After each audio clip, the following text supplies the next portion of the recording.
তোদের রথ সম্বন্ধে বলেছি, আজ আর রথের কথা বলবো না। আজকে মা বিপত্তারিণী পুজোর কথা বলবো।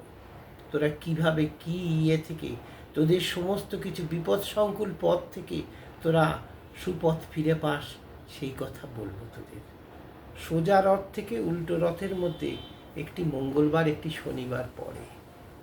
এই দুটো দিন মা বিপত্তারিণীর পুজো হয়। তোদের আমি বারংবার বলে দিচ্ছি একটা কথা, শুনে রাখ। শনিবার দিনটা তোরা পুজো করবি না। ওই দিন বাবা গ্রহরাজের বার।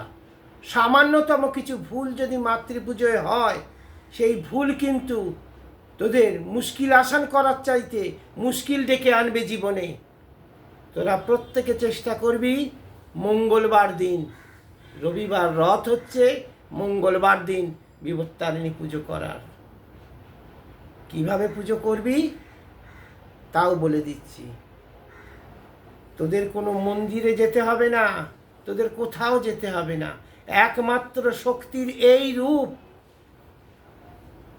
এত দয়াল রূপ মায়ের। মা সব সময় বলেন, আমাকে তোরা শুদ্ধভাবে যা দিবি, যেভাবে দিবি, মা বলে ডেকে তোদের ঠাকুরের আসনের সামনে দিলে আমি তা গ্রহণ করব। ভিড় ঠেলাঠেলি করে যা হোক করে মন্দিরে গিয়ে কোনো প্রয়োজন নেই। তোর সামর্থ্যে যা কুলোবে, 13টা ওই ছোট ছোট খুদি খুদি ফল কেনার প্রয়োজন নেই। তোর সামর্থ্যে কুলোচ্ছে না, তুই একটা ফল কিনবি। তোর সামর্থ্যে কুলোলে 2টো ফল কিনবি। সামর্থ্যে কুলোলে তখন 13টা ফল তুই কিনবি। যে ফল নিজে খেতে পারিস না, সেই ফল কিনে কিনে পুজো দিস কেন? কোথায় কামরাঙা, কোথায় একটু খুদলি মতন খেজুর, ওগুলো দিবি না। শুদ্ধভাবে একটা শশা কিনে দিবি, একটা কলা কিনে দিবি, তোর সামর্থ্য যদি কুলোয় সেটাই দিবি। যেগুলো নিজে খেতে পারিস না, তোদের যা বোঝানো হয়েছে 13 ফল দিতেই হবে না, 13 ফল দিতে হবে না। নিজের ভক্তিটা দিতে হবে আগে, সেটা জানতে হবে তোদের।